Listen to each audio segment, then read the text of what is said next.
Praise the Lord, everybody, and happy Friday to you. I pray that you've had a wonderful week in the Lord, and you've just seen the hand of God and the movements of the Lord, and even sought His face for just the great plan that He has for our lives and for our families' lives and for our ministries, for our careers. We know we serve a wonderful and amazing God that just is just ever present in our lives. And though sometimes we may wish that things may hurry up, if we have decisions to make, or we're waiting on something to happen, sometimes even if we find ourselves in some sort of struggle, that God is constantly with us and just working things out. And sometimes it's just not what it looks like, right? It seems like it could be a negative situation, or we're just think that the answer isn't going to come, or God's not going to give us the desires of our hearts. And we could just say, it's just not going to happen. But ultimately, God knows what's going to happen, and it may not look like what it is on the surface, but we know that God is constantly moving and speaking and touching hearts and opening doors and transforming situations. And maybe it didn't happen this week, and maybe it didn't even happen the week before, and maybe it won't happen next week. We don't know, but it's just realizing that we may see something, and we may feel something, and we may even think that we've got situations figured out, but it just might not look like what it really is. It reminds me of the story in John chapter 11, where we hear that Jesus's friend Lazarus took sick, and many of us know the story. But Lazarus takes sick. His sisters come, send word to Jesus, telling him, listen, your friend is sick. It's a pretty grave situation. And Jesus takes a little more time to go and see him. He waits 3 days, tells his disciples, hey, look, it may seem like my friend Lazarus is asleep, but I will wake him up. And so, as the story tells us that Lazarus actually dies, his family actually buries him. And when Jesus finally shows up, he's greeted by both of his sisters, both of Lazarus's sisters, both at different times. And Mary comes up to him, is Mary, Lazarus' sister, in John 11:32, and it says this. It says, when Mary reached the place where Jesus was and saw him, she fell at his feet and said, Lord, if you had been here, my brother would have not died. Right? I mean, hey, it's a legitimate feeling. I mean, no one really had been resurrected at that time. No one has ever really been brought back from the dead. And here, Jesus purposely waits for the man to die. And everyone that knows Lazarus, everyone in the neighborhood, is there, and they're crying and they're upset, and they're even talking about Jesus behind his back.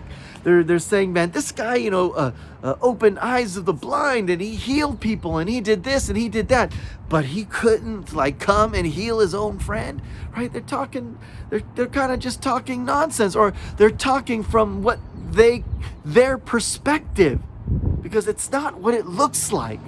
See, we could read the end of the story. We could flip to the part where Jesus tells them to roll the stone away, calls out Lazarus' name. The guy comes walking out. Everyone is just totally, their minds are blown. But see, they couldn't turn to the end of the story to see. For them, Lazarus was dead. When someone died, they died. That was it. It was done. It was finished. It's a permanent thing, right? Until Jesus comes. And he makes it different. He takes that situation that looks grim and impossible, and it's really not what it looks like. He comes and he heals Lazarus. Not only does he heal him, he does something greater. He resurrects him. How much more for us? How much more for our lives and our situation? When we think this is it. And honestly, I've had my challenges in the last few weeks saying, hey, this is it. It's not going to happen. No, it's not going to come. It's not going to happen my way. My prayer's not going to be answered. This is what it looks like. I'm not getting a response. I'm not feeling the feelings and all of these things. but it's not what it looks like. I see something from my perspective, but God has a totally different perspective. His way, his plan, the journey that he has is always better than ours. It always is. I know that stings. It stings me because I think my way is better. But his way is better. His way. And I just want to encourage you. I want you to be encouraged. Your situation, your circumstance, your dreaming, your hopes, you're waiting on a career, getting into school, getting a better job, whatever your circumstance, and it just doesn't seem like it's happening. You're not getting the answers you want. It's not what it looks like. It's not what it looks like. It may seem that God's not speaking. We may not be hearing the voice of God. Maybe we're not getting the butterflies in our stomach when we feel the presence of the Lord about ready to do something. None of that is based on what God can do and what he is doing. Here he rolls in the town and he raises Lazarus from the dead. How much more us? I want you to be encouraged. Let's trust God. Let's believe God. And so maybe our miracle didn't come this week. And maybe we've been praying for it for the last month, or the last 2 months, or the last year. And it didn't come this week. Well, there's all of next week. And there's another week after that. The point of the matter is that God is with us, and he's going to move, and he's going to answer, and he's going to have his way. And he has, the best things for our life.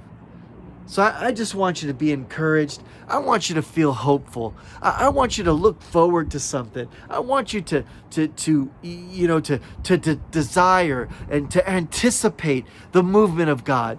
Yeah, we have our lives and we got to pay bills and kids are in school and we got to get to our job and we got to pack lunches and we got to clean the dishes. And I get we got life ahead of us. We do life. But be hopeful. Be encouraged. Always look towards the heavens for where our help comes from, because God is with us and he's for us. And so let's be excited. I'd like to invite you to attend church this week in your own church, but for the Centrillians, come on out. If you haven't been to our services yet, we're in-house, we're safe. God's been moving. God's fixing to do something. He does something every Sunday. But to me, every Sunday seems like it's just a preview of something greater.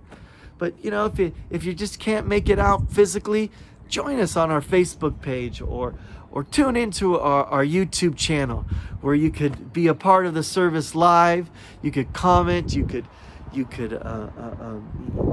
like. You could share on our Facebook as well as our YouTube. So God bless all of you. Have a wonderful weekend, and Lord willing, we'll see you soon.